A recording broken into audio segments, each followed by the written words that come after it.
네, 뉴스타워 오늘은 전문가 두 분과 함께 정치권 이슈 짚어보겠습니다. 김형준 명지대 교수, 차재원 부산 가톨릭대 교수 나오셨습니다. 네, 안녕하십니까? 안녕하세요. 네. 자, 처음으로 살펴볼 사안은 계엄령 문건을 둘러싸고 현재 국방부와 기무사 사이에 본질을 벗어난 논란이 거세지고 있는데요. 이와 관련해서 문재인 대통령이 다시 한번 경고를 보냈습니다. 자, 관련 내용 어제 김의겸 청와대 대변인이 브리핑을 통해서 전했는데요. 먼저 들어보겠습니다. 문제의 본질은 계엄령 문건의 진실을 밝히는 것이다. 왜 이런 문서를 만들었고 어디까지 실행하려고 했는지를 철저히 규명해야 한다. 기무사 개혁의 필요성이 더 커졌다. 기무사 개혁 태스크포스는 논의를 집중해 기무사 개혁안을 서둘러 제출해 주었으면 한다.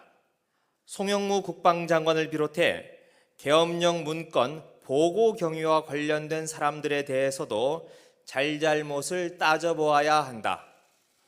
기무사 개혁 태스크포스 보고 뒤 그 책임의 경중에 대해 판단하고 그에 합당한 조처를 취하겠다. 네, 국방부의 계엄 대비 문건과 관련해서 문재인 대통령이 세 번째 공개적으로 언급을 한 건데요. 자, 현재 국방부와 기무사 간의 갈등으로 인해서 이 본질이 흐려질 수 있다, 이런 판단이 내려진 거죠. 뭐 각계 언론 또 전문가들이 그 부분을 집중적으로 지적을 했거든요. 저도 어저께 YTN의 방송에 출연해서 이게 지금 자꾸만 본질이라는 것은 이 기무사가 왜 그 권한이 없는 거거든요. 실은 계엄을 선포할 수 있는 사람은 대통령이고 건의할 사람은 국방부 장관이고 준비할 수 있는 거는 합참이 해야 되는 거를 기무사가 했다면 도대체 왜 기무사가 그걸 만들었고 또 그걸 만들었다면 누구에게 보고를 했고 실질적으로 그 내용을 관철시키기 위해서 군 운영에 관련된 혹시 모의 실험을 했는지 네. 얼마나 많은 사람들이 이 계획에 대해서 공의를 하고 있는지 이것을 통해서 이 계엄 문건에 대한 우리가 이해를 하고 더 나아가서는 잘못된 부분은 고쳐야 나가야 되는데 그것은 사라지고 보고 과정을 가지고서 문제를 삼는 거거든요. 뭐 문제가 되지 않는다. 뭐 예를 들어서 언제 보고를 했느냐. 이거는 격가지예요. 자꾸만 이거는 그러다 보니까 이 지금 개혁의 대상이 기무사인데 기무사가 만든 자기네 보고서를 가지고 장관을에 대해서 이렇게 공방을 한다는 것 자체가 국민들로 봐서는 좀 납득하기가 어려웠다. 그런 의미에서 대통령이 정확하게 이 본질을 명확하게 규명하라라고 지시를 내린 것 같습니다. 이 본질을 강조하면서 기무사 개혁의 필요성도 강조를 했습니다. 국방부도 송영무 장관 발언 문건에 대해서 반박하면서 기무사 개혁을 언급하지 않았습니까? 그렇죠. 방금 말씀하신 것처럼 이번 사안의 본질은 사실은 이렇게 기무사라고 하는 조직이 상당히 그러니까 지금 그 지휘 개선을 벗어나서 이 계엄이라는 부분을 준비했다는 부분, 그리고 그것이 과거 1979년, 1980년대의 그 당시 보안사, 기무사의 전신인 보안사가 했던 행태를 떠올리게 한다. 그런 측면에서 상당히 우리가 지금 그 민주화 이후에 우리나라 정치에 있어서 상당한 위협적 요소가 여전히 될 수 있다는 그런 부분을 상기시켰다는 것이죠. 그렇기 때문에 이러한 부분들이 더 이상 그러니까 지금 다시 또 되풀이 돼서는 안 된다는 그런 경각심 차원에서라도 이 지금 기무사를 개혁해야 된다는 생각을 분명히 갖고 계신 것 같고요. 그렇기 때문에 오늘 뭐 지금 그 문재인 대통령께서 지금 정군 지휘관 회의를 아마 긴급하게 소집하신 것 같아요. 물론 오늘 뭐 국방개혁 2.0에 대해서 보고를 받는다고 하지만 저는 이번에 그 국방위에서 벌어졌던 그런 일종의 하극상 사건 그런 부분에 대해서 상당히 군심이 지금 흔들리고 있는 부분, 이런 부분들을 상당히 다잡기 위한 하나의 조치인 것 같습니다만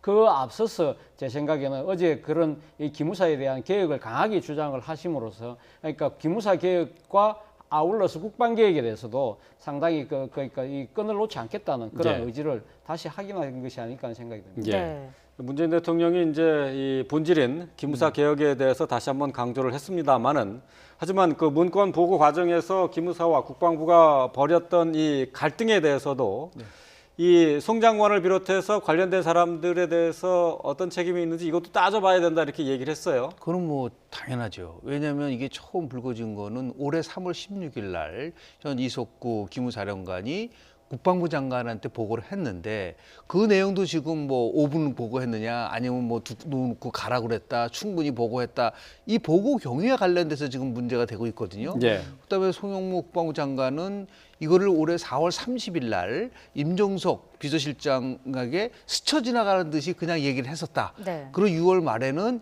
8쪽짜리 요약본을 아마 청와대에다 보고를 했다. 이런 식으로 얘기를 한 적이 있어요. 예, 예. 그렇다고 한다면 이 보고 내용 속에서 무엇이 어떤 과정을 거쳐서 이렇게 중요성이 떨어지며 집중하지 못했을까? 이걸 왜 중요하냐면 누굴 문책하려고 그러는 것이 아니에요. 예, 예. 만약에 소영무 국방부 장관이 청와대 비서실에다가 분명히 보고를 했는데 그것이 만약에 또 누락됐다면 그것도 문제가 될 수가 있는 것이죠. 이게 예. 엄청난 중요한 사건인데 예. 그래서 제가 볼 때는 그게 꼭 국방부만이 아니라 청와대, 국방부, 기무사 이 모든 관련된 쪽에서의 이것이 어떻게 처리됐고 그리고 보고됐는지에 대해서 명쾌하게 이건 밝혀져야 된다고 보고요. 그 부분 속에서 이제 잘못된 부분이 있다면 시정도 하고 그리고 잘못된 사람이 있다면 거기에 대해서 응당한 책임을 져야 되는 그런 과정을 저는 거쳐야 될 거라고 봅니다. 예. 네. 만약에 재신임을 한다면 리더십 문제는 또 다른 어떤 숙제로 남게 되지 않을까 생각이 됩니다. 자, 다음 소식 이어서 또 살펴보도록 하겠습니다. 문재인 대통령이 어제 오후 서울 광화문 인근 호프집에서 국민들과 깜짝 만남을 갖고 고충을 듣는 자리를 마련했습니다. 그 모습 영상으로 먼저 확인해 보겠습니다. 제가 지난 대선 때 국민과 소통 그렇게 잘 하겠다고 약속을 드리면서 이 퇴근길에 시민들을 만나겠다 그렇게 약속을 했었거든요.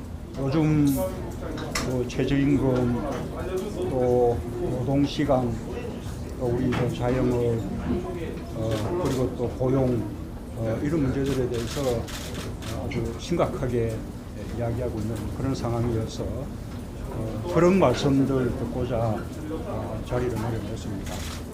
정부에서 정책을 세울 때요, 생업과 사업을 좀 구분해 주셨으면 좋겠습니다. 이 식당 하시는 분들이 대부분이 생계형 자영업자분들. 자, 문재인 대통령은 후보 시절에 퇴근길에 시민들과 술 한잔하는 대통령이 되겠다 이렇게 공약을 한 바가 있는데 그 일환으로 추진된 모임이라고 하죠. 그렇죠. 어제 뭐 문재인 대통령도 그런 이야기를 하셨습니다. 자신이 지난 대선 때 그러니까 지금 그 시민들과 자주 만나고 소통하겠다는 이야기를 약속을 했는데 아마 그 하나의 그 약속을 지키는 방안으로 나왔다는 말씀을 하셨습니다. 네. 그리고 또 하나는 제가 생각했을 때는 지금 뭐 최저임금이다, 주 52시간 근로시간 단축이다 이러한 부분들과 관련해서 여러 지금 뭐 경제계에서의 또 이런 여러 가지 또 뭡니까 저항이나 또 다른 목소리들이 나오고 있다. 그리고 또 사실 또 자영업자들을 비롯해서 또 상당히 많은 서민들이 또 지금 정부가 추진하고 있는 정책의 일도 예상치 못한 부작용으로 인해서 많은 어려움을 겪고 있다. 그렇기 때문에 이러한 현장의 목소리를 직접 듣고 그걸 통해서 자신이 나아갈 여러 가지 그러니까 방향에 대해서도 한 번쯤은 되돌아보는 뭐 그런 아마 시간을 가지려고 생각을 하셨던 것 같아요. 그래서 네. 어제 앉자마자 하셨던 이야기 중에 하나는 나는 또 오늘 특별한 메시지를 준비하고 오지 않았다. 나는 오늘 무조건 듣겠다는 예. 뭐 그런 좀 이 나름대로 열린 이제 자세로 아마 어제 그 모임을 시작을 했고요. 그래서 어제 뭐 상당히 격이 없는 이야기들이 많이 오갔는데 네. 특히 아무래도 이 참석했던 분들이 보면 자영업자라든지 경력이 단절된 여성이라든지 네. 취업난에 지금 그 상당히 어려움을 겪고 있는 그 취업 세대들이라든지 이런 다양한 그 어려움을 겪고 있는 우리 사회의 이 소위 말하는 서민과 약자들이 어제 한 자리에 모였기 때문에 상당히 가감 없는 이야기들이 어제 오갔습니다. 그래서 네. 어제 그러한 이야기를 앉아 듣고 나서 이걸 어떻게 앉아 정책적으로 반영할 것인지 부분은 우리가 지켜봐야 될 대목이 아닐까 싶습니다. 네. 뭐 화면을 보시면 아시겠지만은 맥주 회동이었기 때문에 글쎄 이제 분위기는 무척 좋았다고 할 수 있겠는데 그렇지만 나오는 얘기들은 그렇게 가벼운 얘기들은 아니었어요. 최저임금제 또 주 52시간 그 근로시간제 뭐 이런 문제에 대해서 지금 논란이 많은데 말이죠. 그렇습니다. 이 부분에 대해서 그래도 문 대통령 원칙을 강조하셨지요. 네네. 실제로 6.13 지방선거 여당 압승 같죠. 근데 놀라운 거는 그 이후에 지금 6주가 지났는데요.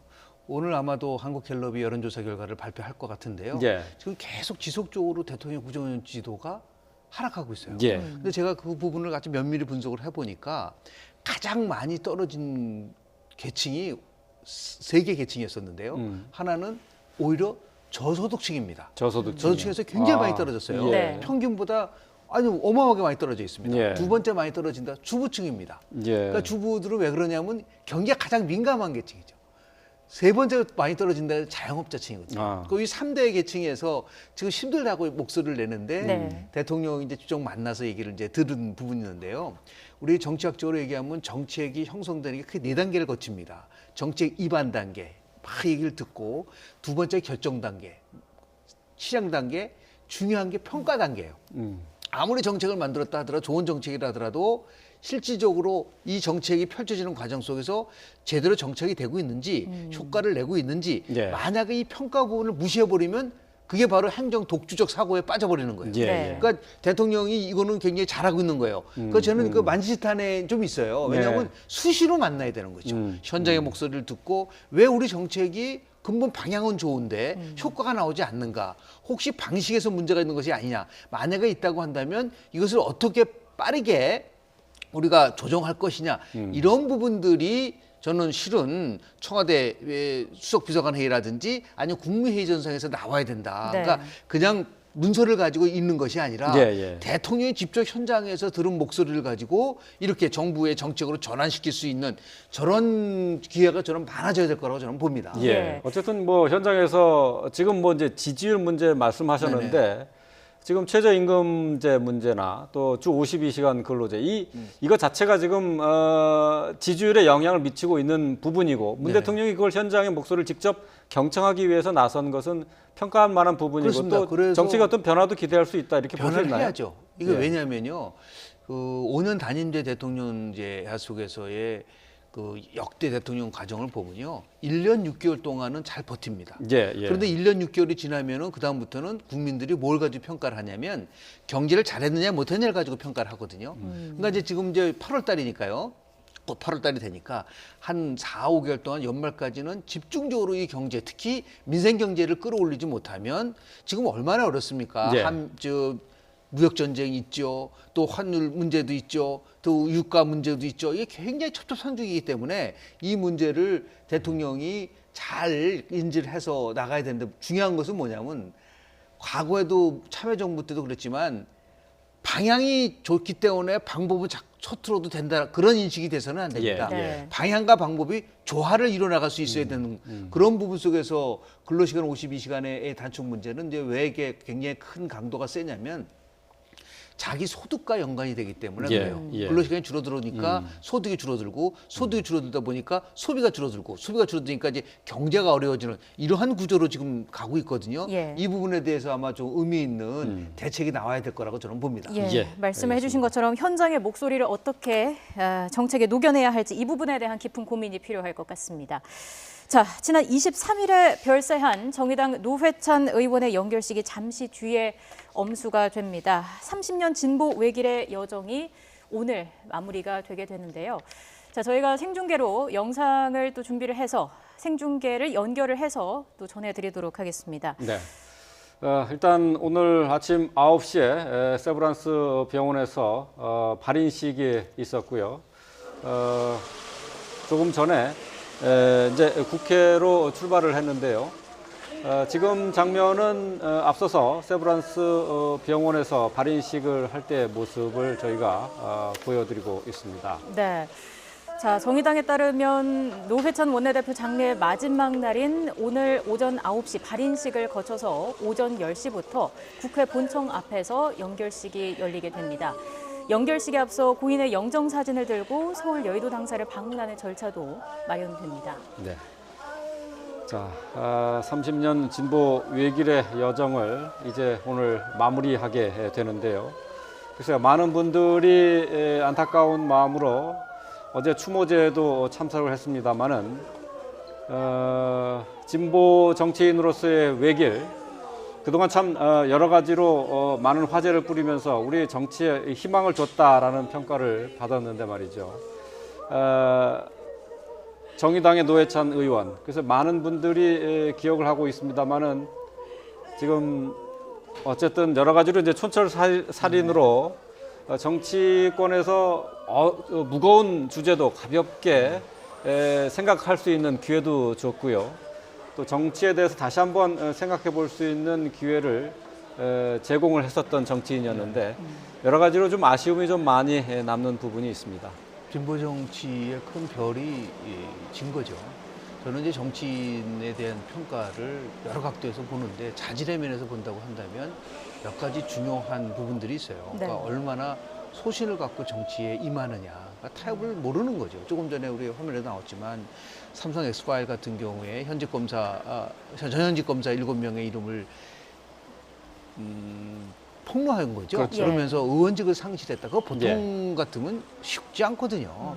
그러나 분명히 잘못된 것에 대해서 본인이 나서서 했다는 부분들이라든지 또는 저는 노회찬 전 대표의 그 유서를 보면서 깜짝 놀란 게 이분이 정말 책임을 지려고 하는 모습을 보이는구나. 예. 보통 같았으면은 아마 나는 정치자금 수습하지 않았을 거다. 그렇게 얘기했을 거예요. 네. 그런데 수습은 했지만 청탁은 없었다고 하면서 마지막으로는 이 진보정당의 미래에 대해서 지원해달라고 얘기하는 부분들이요. 이러한 그 책임에 대한 것이고, 그리고 조금 전에 말씀하신 것처럼 이 진보 정치 어렵거든요. 진보가 예. 지향하는 가치가 정의, 평화, 인권 이런 여러 가지인데 이것을 아주 쉬운 용어로서 국민들에게 다가섰다는 얘기는 뭐냐면 그만큼 정치인이 철학이 없으면요. 그리고 실력이 없으면 저렇게 촌철살인의 그런 언어가 나오지는 않는다는 거죠. 그러니까 네. 소신과 책임과 그리고 더 나아가서 이 비전이라는 것이 같이 한때 엮여서 국민들에게 다가섰기 때문에 참 아쉽고 그리고 좀 비통하다는 말씀을 드리는 이유는 뭐냐면 지금 진보 정치가 지금 한창 굉장히 상승하고 있는 그 상황 속에서 네. 특히 6.13 지방선거 끝나고 나서 지금 정당의 지지율이 굉장히 상승하고 있는 네. 부분이 있지 않았습니까? 그런 쪽에서 저렇게 생을 마감한다는 것에 대해서 많은 그 국민들이 좀 안타깝게 네. 생각하고 있는 것 같습니다. 예, 네. 앞서서 추모 열기가 상당했다 이런 말씀을 드렸었는데 노 원내대표를 향한 이런 추모 열기는 아무래도 생전 고인의 인품을 방증하는 게 아닌가 이런 생각도 듭니다. 어제 유시민 작가가 추도식에서 편지로 마음을 전하기도 했는데 여기서 완벽한 사람이어서가 아니라 좋은 사람이어서 형을 좋아했다 이렇게 얘기를 하기도 했습니다. 아마 많은 지지자분들도 비슷한 생각이 아닐까 싶습니다. 그렇죠. 뭐 노회찬 의원이 상당히 보여줬던 그런 그 외길 인생, 나름대로 진보 정치, 그 서민과 약자를 위한 정치, 뭐 그런 측면들도 상당히 뭐 많이 평가를 받습니다만은 그러한 것이 어디서 다 비롯되겠습니까? 사람에 대한, 세상에 대한 따뜻한 애정과 관심, 거기서 비롯된 것이 아니겠습니까? 네. 그렇기 때문에 아마 유시민 작가 입장에서도 이 노회찬 의원이 그런 뭐 여러 가지 정치적인 뭐 이런 업적이라보다는 이 사람으로서 갖고 있는 따뜻한 인간미, 그리고 또 상당히 또 이 그 뭡니까 이 세상을 바라보는 따뜻한 시선, 아마 이런 부분들을 상당히 높게 평가한 것이 아닌가 하는 생각인데요. 저는 노회찬 의원이 사실 이번에 그 갑작스럽게 이렇게 세상을 떠나면서 저는 사실 그 노회찬 의원을 돌아보면서 저는 두 가지 키워드를 한번 떠올려봤는데요. 네. 첫 번째는 교과서입니다. 이분이 사실 그 경기고등학교 1학년 그 입학하자마자 유신 바로 직후 유신 그 다음에였는데 예. 유신을 반대하는 경문을 돌렸다는 거 아닙니까? 고등학교 1학년이 경문을 돌렸다. 근데 왜 그랬을까? 그 부분에 대해서 본인의 해고를 들어보면 이런 이야기를 했다고 그래요. 그러니까 중학교 때 이 교과서에서 뭐라고 배웠냐면 그러니까 이 국회를 해산하는 것은 의원 내각제에서나 가능한 것인데 대통령 중심제에서 어떻게 국회를 해산하느냐 이것은 잘못된 것이 아니냐. 네. 교과서는 이렇게 가르치는데 현실은 따로 돼 있다. 예. 나는 이 평생에 그러니까 교과서에서 가르치는 원칙대로 살아야 된다고 생각을 해왔는데 현실은 다르다는 것이죠. 네. 그러니까 현실 따로 그러니까 원칙 따로 이러한 부분들에 대해서 나는 이것을 잘못된 것이라고 생각하고 이 잘못된 사회의 부조리 모순을 바로잡겠다는데 자신의 평생을 바쳐야 되겠다는 생각을 했다는 것이죠. 예. 이러한 것이 아마 이 지금 그 나름대로 그 70년대, 80년대 민주화 노동운동을 하면서 그리고 또 나아가서는 진보 정치를 꿋꿋하게 살아갔던 자신의 나름대로의 이 삶의 철학의 바탕이 되었던 것이 아닐까 하는 생각이고요. 네. 또 하나의 키워드는 음악입니다. 이분이 지금 이 사실 그 나름대로는 그 이 첼로를 연주할 정도의 네. 뭐 그런 걸 그 연주 실력을 갖고 있다고 그러는데 넉넉하지 못한 상황에서도 그렇게 했던 이유가 어머님이 그런 이야기를 하셨다고 그래요. 사람이 살면서 악기 하나 정도는 다루는 그런 예. 좀 이 문화적인 삶을 살아야 된다는 이야기를 했다고 하는데 아마 노회찬 의원이 꿈꿨던 아마 대한민국의 앞으로의 미래도 그런 것이 아니었나 하는 생각이에요. 경제적 불평등을 넘어서 그래서 나름대로 저녁이 있는 삶까지도 좋지만 그것도 넘어서 모든 국민들이 그러니까 악기도 켜면서 음악도 들으면서 모두가 문화적인 정신적인 여유를 누릴 수 있는 그러한 세상을 아마 본인의 정치적인 목표로 삼았던 것 같아요. 예. 그러한 부분들에서 그러한 자신의 목표를 실행하기 위하고 실현시키기 위해서 했던 그러한 모습들이 상당히 많은 사람들로 하여금 안타까움과 그것도 상당히 그리움과 추모를 자아낸 예. 하나의 원동력이 아닐까 생각합니다. 네. 지금 화면으로는 이 시각 현재 국회 앞의 모습을 보고 계신데요. 조금 전에 신촌 세브란스 병원을 출발한 연구 차량이 국회에 도착을 했고요. 영정을 앞세운 유가족과 관계자들이 영결식장에 입장을 하고 있습니다. 네. 자, 장례 일정 닷새 가운데 23일부터 25일까지 사흘을 정의당장으로 치르고 어제부터 나머지 이틀 동안은 국회장으로 승격해 치르기로 했습니다. 앞선 정의당장의 경우에는 이정미 대표가 상임 장례위원장을 맡았지만 국회장은 문희상 국회의장이 장례위원장을 맡아서 장례 절차를 주관하게 됩니다. 평소 고인이 아끼던 네, 이제 국회에서의 연결식이 곧바로 진행이 되겠는데요. 오늘 장지는 경기 남양주에 있는 마석 모란공원입니다. 자, 이 마석 모란공원에도 특별한 의미가 있다고요. 그렇죠. 마석 모란공원에는 지금 우리나라의 그 민주화 투쟁을 위해서 많이 애쓰시다가 돌아가신 분들의 그런 그 분들이 안식하고 있는 곳이에요. 예. 예를 들면 문익환 목사, 김건태 전 민주통합당 상임고문, 그리고 전태일 노동열사 전태일 씨, 그리고 또 박종철 또 그때 당시 물고문 희생자 박종철, 그리고 또 용산 참사 희생자들 이러한 분들이 사실 지금 영면을 취하고 있는 곳이기 때문에 아마 노회찬 의원의 마지막 이 영면의 장소도 아마 이곳으로 선택한 것이 아닐까 하는 생각이 듭니다. 네. 자, 추모 열기가 이어지고 있습니다. 사실 이렇게 추모 열기가 일고 있는 것에 대해서는 뭐 이걸 정치적 이념으로 바라보기에는 상당히 무리가 있는 것 같고요. 아무래도 진보 보수가 아니라 좀 책임감 있고 헌신할 줄 아는 그런 서민의 마음을 이해할 수 있는 정치 지도자를 원하는 국민의 마음을 보여주는 거 아니겠습니까?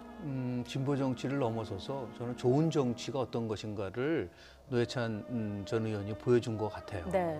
정치란 거는 뭐 갈등과 권력을 추구하는 것이 아니라 결국은 국민의 삶을 윤택하게 하고 그리고 사회적 약자와 더불어서 우리 사회에 의미 있는 희망을 주는 거거든요. 네. 그러니까 노동이 당당한 나라를 만들겠다라는 게 이제 정의당이 추구하는 핵심적 가치인데요. 네. 이 노동에 대한 것은 과거에 보면은 좀 불온시했던 부분들이 유신 시대라든지 독재 시대 때 있지 않았었습니까? 그렇지만 이게 진보 정치가 추구하는 거는 결국은 국민의 삶의 질을 높일 수 있는 그런 정치를 얘기하고 네. 또 단순한 이념적 진보가 아니라 저는 민생 진보 쪽의 길을 많이 걸었기 때문에 그 노회찬 전 대표에 대해서 많은 국민들이 아쉬워하는 부분이 아닐까라는 생각을 좀 하게 됩니다. 예. 그리고 더 나아가서 지금 진보 정치의 아주 핵심을 이루고 전 세계의 많은 나라들이 지켜보고 있는 나라 중에 하나가 이 북유럽 국가들이에요. 이 북유럽 국가들이 여러 면에서 봤을 때 지금도 거기는 이제 그 사회당 정부가 한 60년 이상을 통치를 하고 있는데요. 그 국민들이 자신들이 많은 세금을 내더라도 행복해합니다. 그리고 자리에 앉아 상당히 나름대로 평등에 대한 것들을 강조를 하고 타협과 더 나아가서 협조와 합의라고 하는 이 합의 민주주의를 추구하고 있는 건데 저는 우리 노회찬 전 대표가 추구하는 핵심적인 거는 저는 평등민주주의 더 나아가서 우리가 이제는 자유민주주의를 넘어서서 평등민주주의로 가야 된다라고 하는 그런 쪽에서의 많은 정치 활동을 했기 때문에 그것은 결국 이제 한국이 현재와 같은 좀 퇴행된 정치에서 좀 미래지향적이고 좋은 정치로 갈 수 있는 길을 터놨다라는 면에서 좀 높이 평가하지 않을까 생각을 합니다. 이 시간 현재 연결식이 시작이 됐습니다. 국회에 대한 격려가 지금 진행 중에 있습니다. 자, 국회에 대한 경례가 끝나고 난 뒤 고인에 대한 묵념이 또 이어지게 될 것으로 보입니다. 자, 그동안 꿋꿋이 빈소를 지켰던 심상정 전 대표, 어제 추도식에서는 역시나 끝내 눈물을 흘렸습니다. 두 사람의 인연 어떻게 되는 건가요? 그렇죠. 두 사람은 이 학생 시절에 그러니까 노동운동 현장에서 아마 두 사람이 만난 걸로 저는 알고 있습니다. 그래서 같은 이념을 가지고 상당히 힘든 걸어오는 동안 이 든든한 동반자였고요. 그리고 또 동지였고 그렇기 때문에 상당히 아마 어제 심상정 의원이 느끼는 그런 상실감은 더 컸던 것 같아요. 네. 그래서 뭐 어제 심상정 의원이 바로 한 이야기 중에 하나 보면 전면을 향해 주시기 그러니까 바랍니다. 지금 노회찬 의원이 유세에서 나는 멈추지만 정의당은 앞으로 나아가라고 다음은 했지만 고인에 대한 그러니까 문제를 심상정 의원은 이 이야기를 했습니다. 노회찬 없는 정치는 난 생각할 수가 없다. 네. 우리 대표님 모시고 난 끝까지 가겠다는 그 이야기를 하면서 노회찬 의원이 이루지 못한 꿈을 그러니까 지금 정의당 당원들 나아가서는 국민들과 함께 반드시 이루겠다는 그런 다짐을 이야기를 했습니다. 예. 자, 시간 현재 고인에 대한 묵념이 진행되고 있습니다. 고 노회찬 의원, 노동자들의 친구라는 수식어를 갖고 있는 노회찬 의원을 다시 생각하면서 묵념을 하고 있는 현장의 모습 볼 수가 있습니다. 네. 자, 노회찬 의원은 생전에 진보정당의 차기에 대한 고민이 깊었던 것으로 알려지고 있습니다. 사실 뭐 정의당원들이 대표님이 이제 편한 곳에 가서 쉬실 수 있게 됐다 이렇게 위로한 모두 것도 자리에 앉아주시기 노 원내대표가 바랍니다. 당 안팎에서 지고 있던 책임감을 잘 알고 있기 때문이 아니었을까 싶습니다. 다음은 장의위원회 집행위원장이신 유인태 국회 사무총장님이 고인의 양력을 보고하시겠습니다.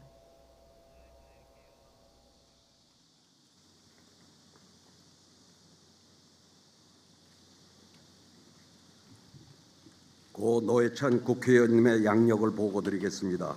고 노회찬 국회의원께서는 1956년 8월 31일 부산시 초량에서 태어나셨으며 경기고등학교를 거쳐 고려대학교 정치외교학과를 졸업하셨습니다.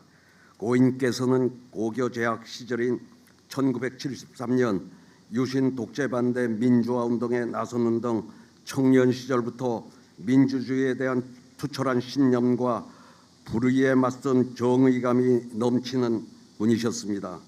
고 노회찬 국회의원께서는 1982년 용접공으로 근무하며 노동운동을 시작하셨고 1987년 인천 지역 민주노동자연맹의 창립을 주도해 민주화와 함께 노동운동의 확산에 큰 이정표를 남기셨습니다. 1993년부터 1998년까지 진보정당 추진위원회 진보정치연합 대표, 국민승리 20일 정책기획위원장을 맡아 진보정당 건설에 앞장서셨습니다.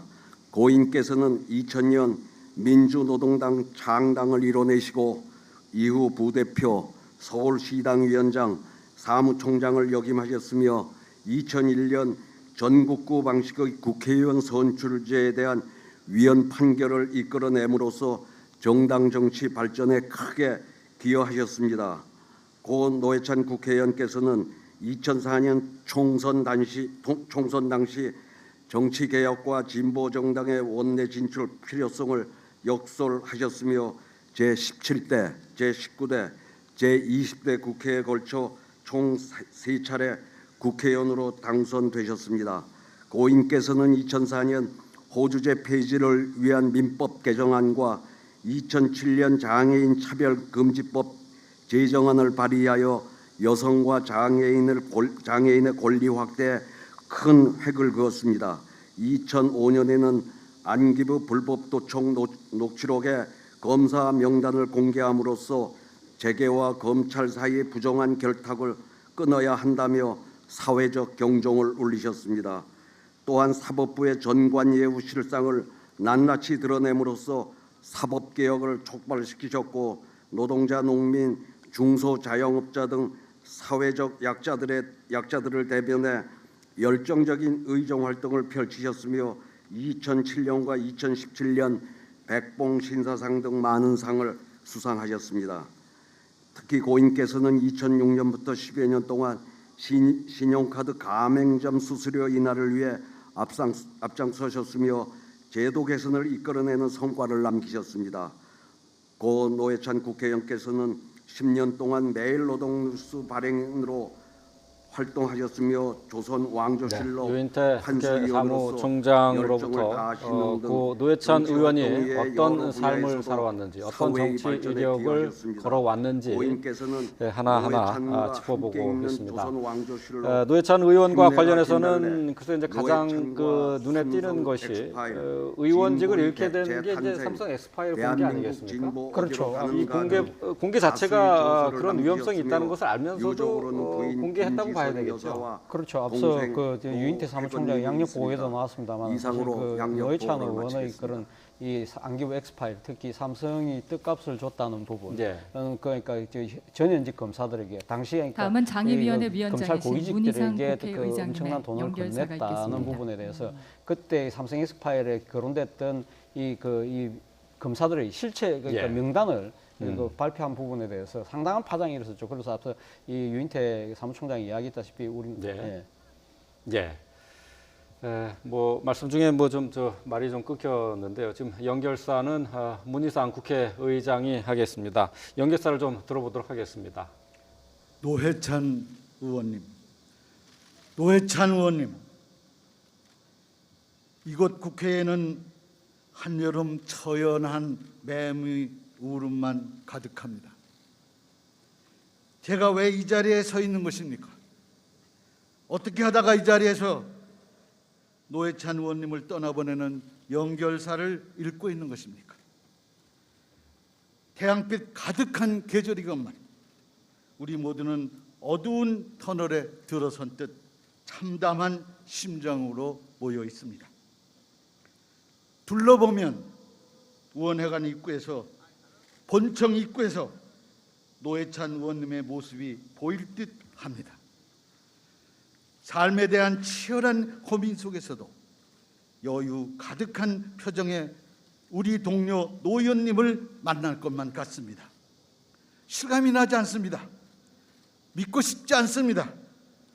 지금 이 순간이 현실이라는 것에 황망함과 비통함을 금할 수 없습니다. 이루 말할 수 없는 깊은 슬픔입니다. 설명할 수 없는 엄청난 충격이 가시질 않습니다. 노회찬 의원님, 당신은 정의로운 사람이었습니다. 당신은 항상 시대를 선구했고 진보 정치의 상징이었습니다. 정의를 위해서라면 계란으로 바위치기라는 말 외에도 거대 권력과의 싸움을 마다하지 않았습니다.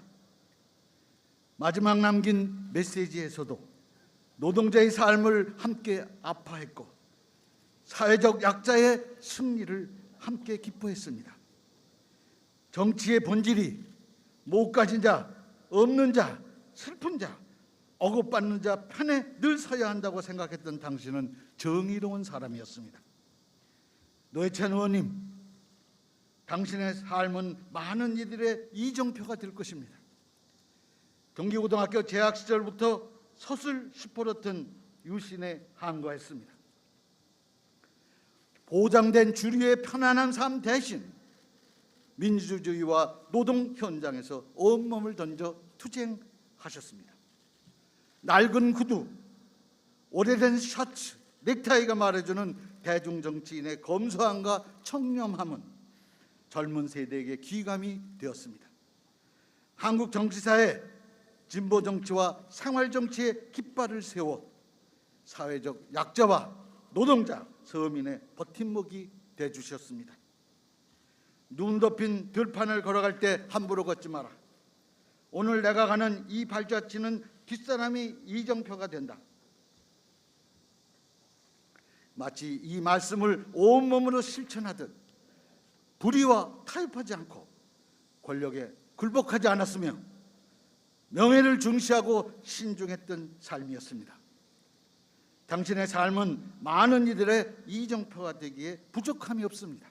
노회찬 의원님, 당신은 22일 저녁 병상의 어머님을 찾아뵙고 동생의 집을 들렀지만 만나지 못하고 발걸음을 돌리셨습니다. 그 누구도 꿈속에조차 상상하지 못했을 마지막 밤을 보내고 우리 곁을 호련히 떠나셨습니다. 차마 이 길을 선택한 노회찬 의원님의 고뇌와 번민, 회한과 고통을 생각하며 주체할 수 없는 눈물만 흐를 뿐입니다.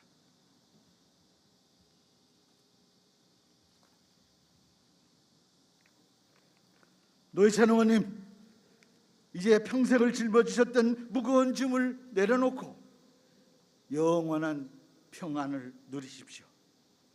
당신이 한국 정치사에 남긴 발자취와 정신은 우리 국회와 대한민국의 역사 속에서 길이 빛날 것입니다.